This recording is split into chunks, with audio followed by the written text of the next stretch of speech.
വഴിയിൽ കാണുന്നവരോട് അള്ളാഹയെക്കുറിച്ച് രണ്ടു വാക്ക് പറയുമ്പോൾ നിന്റെ ദീൻ തീരുമെങ്കിൽ, അങ്ങനെയാണെങ്കിൽ ഏറ്റവും അധികം ദീൻ തീരേണ്ടത് ഇസ്ലാമിന്റെ ശത്രുക്കളെ കുറിച്ചാണ്. അവർ മൈക്ക് കെട്ടി വെച്ച് പറയുന്ന മുഴുവൻ അള്ളാഹയെ കുറിച്ചാണ്. നമ്മൾ എന്തേ മനസ്സിലാക്കാത്തത്? അള്ളാഹുവിന്റെ ദീൻ നമ്മുടെ നാട്ടിൽ വേണ്ടേ? മനോഹരമായി പള്ളി, എത്ര ഭംഗി അത് കാണാൻ, എത്ര കഷ്ടപ്പെട്ട് അത് ചെയ്തു വെച്ചിരിക്കുക. അതിന്റെ കീഴിൽ കെട്ടുറപ്പോടുകൂടി നിൽക്കാൻ പറ്റിയില്ലെങ്കിൽ. എനിക്ക് പറയാനുള്ളത്, ജനങ്ങൾക്ക് വേണമെങ്കിൽ കളഞ്ഞിട്ടങ്ങ് പോകണം, ദാ കിടക്കണം എന്ന് പറഞ്ഞു. എന്തിനാ നമ്മൾ ഈ കിടന്ന് ത്യാഗം സഹിക്കാൻ പോവാ? എന്റെ പ്രിയപ്പെട്ടവരെ, നമ്മൾ രക്ഷപ്പെട്ടു വന്നേ പറ്റൂ. ഞാനും നിങ്ങളും പിടിച്ച കൊമ്പാട് പുഴുങ്കൊമ്പെന്ന് പറഞ്ഞുകൊണ്ട് അള്ളാഹുവിന്റെ ദീനിനെ വളച്ചൊടുക്കല്ലേ.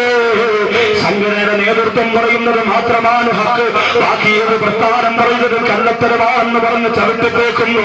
ആരാണ് പെണ്ണുമോനെ നീ ദ്രോഹിക്കുന്നതാരെയാണ്? മദീനയുടെ മണവാറിനെ സയ്യിദെന്ന് പറയല്ലേ എന്ന് പറഞ്ഞ പ്രസ്ഥാനം പോലും തന്റെ പുസ്തകത്തിലൂടെ 100-ലധികം പ്രാവശ്യം തന്റെ സ്വന്തം നേതാവിനെ സയ്യിദെന്ന് വിളിക്കുമ്പോ റസൂലുള്ളാഹിയെക്കാളും നല്ല നേതാവ് നമുക്ക് വന്നുപോയോ? അല്ലാഹുവിന്റെ ഹബീബിനെക്കാളും നല്ല പാഠം പഠിപ്പിക്കുന്ന അധ്യാപകരെ നമുക്ക് കിട്ടിപ്പോയോ? വേണ്ടതെന്താ?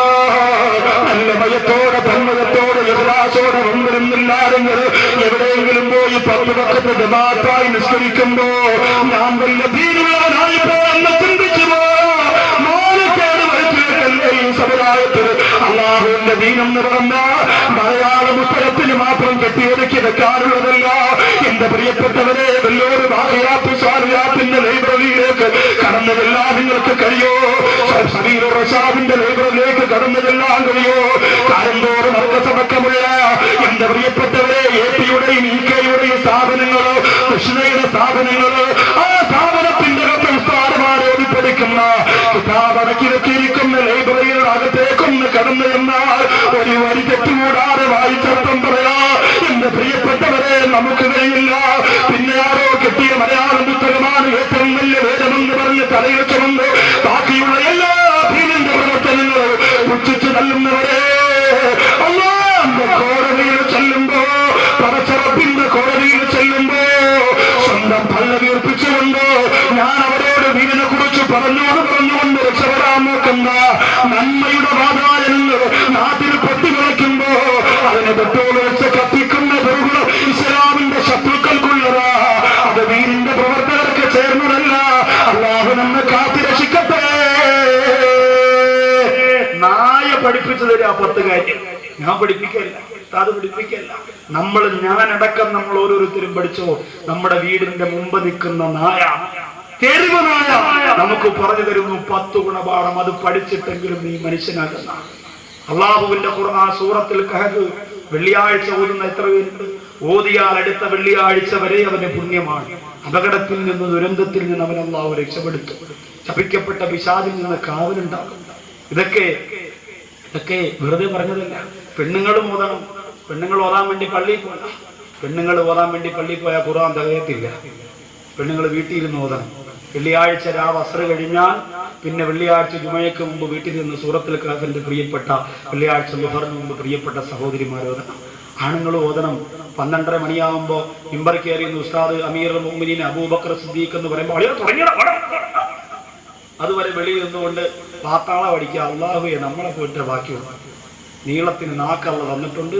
10 പേരെ കിട്ടിയാ പിന്നെ ഇതുപോലെ ഡകാന്ന് സംസാരിക്കാൻ പറ്റും. എന്തൊക്കെയാ പറയുന്നറിയോ? എന്തൊക്കെയാ പറയാ? ഒരു സ്ഥലത്ത് ഞാനിങ്ങ് കുറച്ച് ദിവസങ്ങൾക്ക് മുമ്പ് അതിന് മുമ്പ് ഒരു സ്ഥലത്ത് ഒരു ചെറിയ 1.5 രൂപ ഒരു സ്പീക്കർ എടുത്തു വെച്ച്, ഒരു പുക പോണ ഒരു ആംപ്ലിഫയർ എടുത്തു വെച്ച് ഒരാൾ പ്രസംഗിക്കാൻ 4 പേര് മുമ്പ് കേൾക്കാൻ വന്നിരിക്കും. എന്തൊരു പ്രസംഗം അറിയോ? ഞാനിവിടെ പറയുന്നത് അങ്ങ് അമേരിക്കയിൽ ഇരുന്നു കൊണ്ട്, വൈറ്റ് ഹൗസിൽ ഇരുന്നു കൊണ്ട് ബറാക് ഒബാമ കണ്ടുകൊണ്ടിരിക്കുകയാ. അത് അങ്ങേക്ക് അതല്ലേ ജോലി. ഇവന്റെ 1.5 ഒരു ആംപ്ലിഫയർ കണ്ടുകൊണ്ടിരിക്കുക. അപ്പൊ വാർത്താളം അടിക്കാൻ നമ്മൾ അമ്മോ സമ്മതിച്ചു കൊടുത്തേ പറ്റൂ. താത്തമാരൊക്കെ കല്യാണത്തിന് പോയി 10 പേരെ കണ്ടാൽ പറയും അങ്ങ് തുടങ്ങിയുണ്ടല്ലോ. എന്റെ മച്ച എങ്ങനെയാ? എന്ന് രാത്രി പിന്നെ ഇച്ചിരി പാല് കുടിക്കണം, ഇച്ചിരി മുട്ട പൊരിച്ചത് കുടിക്കണം, എല്ലാ ദിവസവും ഒന്നും കഴിക്കാറില്ല. പിന്നെ ഓട്സാണ് എന്റെ മച്ച. ഒന്നും വേണ്ട, ഓട്സ് വാങ്ങാം, വെള്ളത്തിൽ കലക്കി ഇങ്ങനെ ആടിന് വെള്ളം കൊടുക്കണം, മച്ചവരെ കുടിച്ചോളൂ. ഇതാണ് എന്റെ മച്ചാക്ക് വേണ്ട. അപ്പൊ ഇങ്ങനെ താളം വിടാൻ അല്ലോ. അതുപോലെ നമ്മള് മോശമാണോ? സുബ്ഹാനല്ലാഹ്, നമ്മളും മിടുക്കരല്ലേ? നമ്മൾ ചില ആൾക്കാര് ഒരു സ്ഥലത്ത് ഇത്തിരി ആളെ കാണുമ്പോ ചില ചെറുപ്പക്കാർ എന്നിട്ട് പറയും എന്നാലും നമ്മളവിടുത്തെ അത്ര പോരാ. കാരണം എന്താ, നമ്മളെക്കാളും വലിയ പരിപാടി ലോകത്താരും വെക്കാൻ പാടില്ല എന്ന തീരുമാനത്തിലാവും. അതുകൊണ്ട് വേറെ ഏത് സദസ്സിന് അത്ര പറ്റൂല.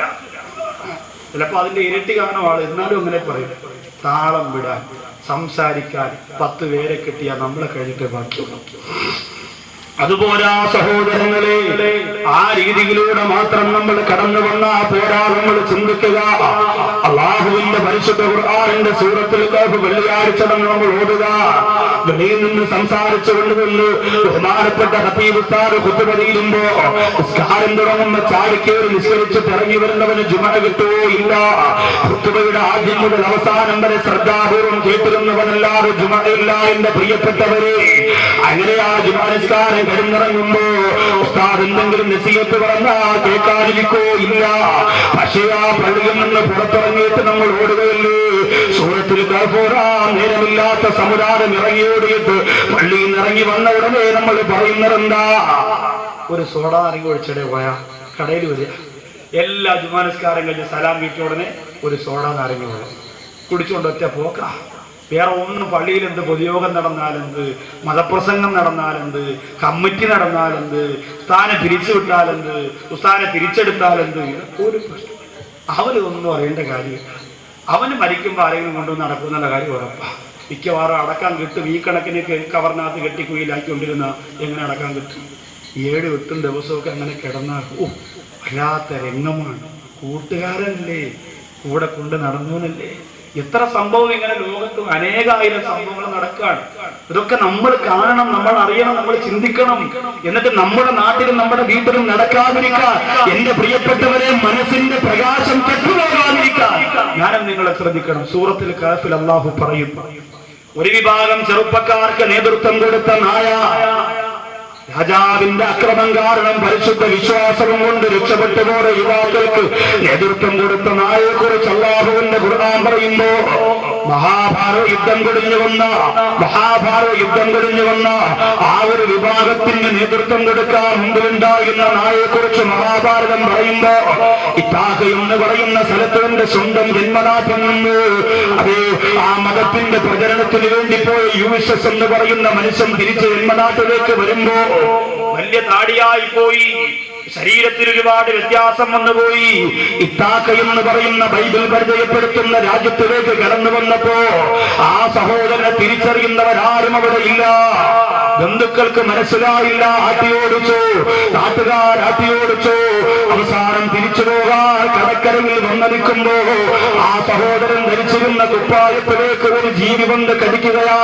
തിരിച്ചു നോക്കുമ്പോ വർഷങ്ങൾക്ക് മുമ്പ് താൻ തന്റെ മടിയിലിരുത്തി പാല് കൊടുത്തിരുന്ന, ബിസ്ക്കറ്റ് കൊടുത്തിരുന്ന വളർത്തുനായാണ് വന്നിട്ട് തന്റെ യജമാനെ കണ്ട് തിരിച്ചറിഞ്ഞു പോയതെങ്കിൽ ആ നായയെ കുറിച്ച് ക്രൈസ്തവ മതം പരിചയപ്പെടുത്തുമ്പോ, എന്റെ പ്രിയപ്പെട്ടവരെ, ഈ നായയിൽ നിന്ന് സമുദായത്തിന് പഠിക്കാനുള്ള 10 കാര്യം ഹസൻ ബസരി റളിയല്ലാഹു തആല പറയുന്നു.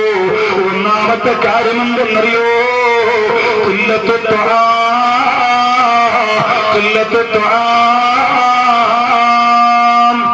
കുറഞ്ഞ ഭക്ഷണമാണ് ഒന്നാമത്തെ പാഠമാണ്. നമ്മൾ നായക്ക് നിങ്ങൾ ഒരു 10 ആടിന്റെ എല്ലും അതുപോലെ തന്നെ ബാക്കി മാംസങ്ങളൊക്കെ എടുത്ത് ഒരു വലിയ പാത്രത്തിനകത്തിട്ട് കൊടുത്ത് അവൻ ആവശ്യമുള്ളത് കഴിച്ച് പിന്നെ ടേസ്റ്റ് നോക്കാൻ ഒരു എല്ലും എടുത്ത് കടിച്ച് പതുക്കെ നടന്നു പോകും. മൊത്തവും മാർത്തി കാണിക്കില്ല, കവറിലൊന്നും വാരിക്കേറ്റിട്ട് ഓളത്തിട്ടൊന്നും പോകത്തില്ല. മതിയാവുന്നതിനപ്പുറം ഇനിയും വേണമെന്ന് പറഞ്ഞ് ആർത്തി മുത്തത് കഴിക്കത്തില്ല. അത് നായയുടെ സ്വഭാവമാണ്. ഈ സ്വഭാവം മനുഷ്യന് വളരെ നല്ലതാണ്. മദീനയിൽ ഒരു ഡോക്ടർ വന്നു അത്രേ. അള്ളാന്റെ റസൂലിനോട് പറഞ്ഞു, ഫ്രീ ആയിട്ട് ഞാൻ ചികിത്സിക്കാൻ നിൽക്കട്ടെ 90 ദിവസം. അങ്ങനെ ചികിത്സ നടത്താൻ വേണ്ടി രോഗികളെ കാത്തിരുന്നിട്ട് രോഗികളാരും വന്നില്ല. അള്ളാന്റെ ഹബീബിനോട് പറഞ്ഞു, എന്തേ ഞാനിവിടെ വന്നിട്ട് 90 ദിവസമായി ആരെയും കണ്ടില്ലല്ലോ. അള്ളാന്റെ റസൂല് പറഞ്ഞു, അവര് വയറ് നിറയുന്നതിന് മുമ്പ് ഭക്ഷണം കഴിച്ച് നിർത്തുന്നവരാ, അതുകൊണ്ട് അവർക്ക് രോഗം വരാറില്ല. വയറ് നിറയുന്നതിന് മുമ്പ് ഭക്ഷണം കഴിച്ച് നിർത്തുന്നവരാണ്, അതുകൊണ്ട് രോഗം വരാറില്ല. അത്താഴത്തിന് സുബഹിക്ക് മുമ്പ് അത്താഴം കഴിച്ചിട്ട് പള്ളിയിലേക്ക് വരുന്നവരുണ്ടല്ലോ, ഹൗദിന്റെ അടുത്ത് ഇക്കാമത്ത് കുറെ പെട്ടെന്ന്, കാരണം ഇക്കാമത്ത് കൊടുത്തിട്ട് ആടിപ്പോവും, അത്രയ്ക്ക് ഫുള്ളാക്കി വെച്ചിരിക്കുകയാണ്. ഇനി സമയമില്ല അത്രത്തോളം. ഞാൻ ആദ്യം ജോലി ചെയ്യാൻ പോയി ചെറിയൊരു മഹലിൽ, അവിടുത്തെ മഹദി സാഹിബ് പാവം സാധുവാണ്, വലിയ വിവരമൊന്നുമില്ല. അപ്പോ അന്ന് റമദാൻ മാസത്തിലെ ഒരു സ്ഥലത്ത് ആദ്യം ഫസ്റ്റ് ദിവസം ഡേറ്റ് കൊടുത്ത് തെറ്റിപ്പോയത് കൊണ്ട് ആദ്യത്തെ ദിവസം വാദമുണ്ടായി. അതിന് പോയി വന്നപ്പോ സനതെടുത്ത് ഡിഗ്രി എടുത്ത് കഴിഞ്ഞ് വന്നിട്ട് ഫസ്റ്റ് റമദാനാണ്, ഫസ്റ്റ് ജോലിയാണ്. അപ്പോൾ പ്രസവം കഴിഞ്ഞ് രാത്രി ഒരുപാട് വയ്യ വന്നു. അപ്പൊ ഞാൻ മഹദി സാഹിബിനോട് പറഞ്ഞു, അത്താഴത്തിന് ഭക്ഷണത്തിന് വേണ്ടി നിങ്ങൾ വിളിക്കുമ്പോൾ നിങ്ങൾ ഇച്ചിരി നേരത്തെ വിളിക്കണം. സാധാരണ ബാങ്കിൽ തൊട്ട് മുമ്പ് എഴുന്നേറ്റ് കഴിക്കൽ ഒരു 10-15 മിനിറ്റ് മുമ്പ് കഴിച്ച് തീർന്ന വല്ലൊക്കെ വെച്ചിരിക്കലാണ് സുന്നത്ത്. ഞാൻ പറഞ്ഞു നിങ്ങൾക്ക് നേരത്തെ വിളിക്കണം, കാരണം സമയത്ത് ചിലപ്പോൾ നിങ്ങൾ ഉറങ്ങിപ്പോയി, ഞാനും ഉറങ്ങിപ്പോയി. പ്രസവം കഴിഞ്ഞ് വളരെ ക്ഷീണിച്ച് വന്നത്, അതുകൊണ്ട് നിങ്ങളൊരു കാര്യം. ശരി ഉസ്താദേ. അങ്ങനെ 1:30 മണിയായപ്പോൾ മുമ്പിൽ വിളിക്കാൻ. ഞാൻ പറഞ്ഞു 1:30 മണിയല്ലേ ഉസ്താദേ, സാധനമെല്ലാം അവിടെ എത്തിക്കൊണ്ട് മുമ്പ് റെഡിയാണ്. ഞാൻ പറഞ്ഞു നിങ്ങളൊരു കാര്യം 4 മണിക്ക് വിളിച്ചാൽ. നേരത്തെ ഞാൻ ഉദ്ദേശിച്ച അതാ, 4 മണിക്ക് വിളിച്ചു. ശരി ഉസ്താദേ, എന്നാ ആയിക്കോട്ടെ. അങ്ങനെ മുറ്റമൊക്കെ അടിച്ചു വാരി തൂത്ത് വൃത്തിയാക്കിയൊക്കെ ഇട്ടിട്ട് പാവപ്പെട്ട ഇരുന്നിരുന്ന ഒരു സ്ഥലത്തിരുന്ന് അങ്ങ് ഉറങ്ങിപ്പോയി. അപ്പുറത്തെ പള്ളിയിൽ ബാങ്ക് വിളിക്കാൻ വേണ്ടി മൈക്കിൽ പൊട്ടിയപ്പോഴാ പുള്ളി ഉണരണേ. അല്ലാഹു അക്ബർ. പെട്ടെന്ന് എന്റെ ഫസ്റ്റ് നോമ്പ് ഡിഗ്രി എടുത്ത് വന്നിട്ട് വാതിലിൽ മുട്ടി, വാതിൽ തുറന്നു. ഞാൻ പറഞ്ഞു പേസ്റ്റും എടുത്ത് ബ്രഷിലൊക്കെ വെച്ച് ഇങ്ങനെ പല്ലി വയ്ക്കാൻ വേണ്ടി പോകുമ്പോൾ അദ്ദേഹം പറയാം എവിടെ പോവാ? ഞാൻ പറഞ്ഞു പല്ലി വെച്ചിട്ട് ഭക്ഷണം കഴിക്കണ്ടേ, ഇന്നിപ്പോൾ പല്ലി കഴിക്കാതെ കഴിക്കാം, പെട്ടെന്ന് വരും. അപ്പോൾ അപ്പുറത്ത് വാങ്ങി കഴിക്കാം. ഞാൻ പറഞ്ഞു അവിടെ വാങ്ങി, അത് അവിടെ ഇല്ലേ, നിങ്ങൾ കഴിച്ചിട്ട് ഞാൻ പതുക്കെ ഇവിടെ വാങ്ങി വിളിച്ചോളാം. ഇവിടത്തെ വാങ്ങി കേൾക്കുമ്പോൾ നിങ്ങൾ കഴിക്കാലോ, അതുവരെ കഴിക്കാലോ, ഞാൻ പതുക്കെ വിളിച്ചോളാം, നിങ്ങൾ കഴിക്കുകയും പെട്ടെന്ന് പല്ലി കഴിക്കാൻ പോകണ്ടതാണ്. ഇത് നമ്മുടെ ജീവിതത്തിൽ ആഴ്ച വയ്ക്കുക. ഈ സഹോദരൻ, ഇത് ഞാൻ പറഞ്ഞല്ലോ കേട്ടോ. ചില ആൾക്കാർ പറയും പ്രസംഗത്തിന്റെ മഞ്ചിന് വേണ്ടി പറയുന്ന അബ്ദുൽ കണ്ണെന്നാണ് അദ്ദേഹത്തെ എല്ലാവരും വിളിക്കുക. സ്ഥലം കൂടെ പറഞ്ഞുതരാൻ വേഗമോട്, സംശയമുള്ളവർക്ക് ഇനിയിപ്പോൾ അത് വേണ്ട.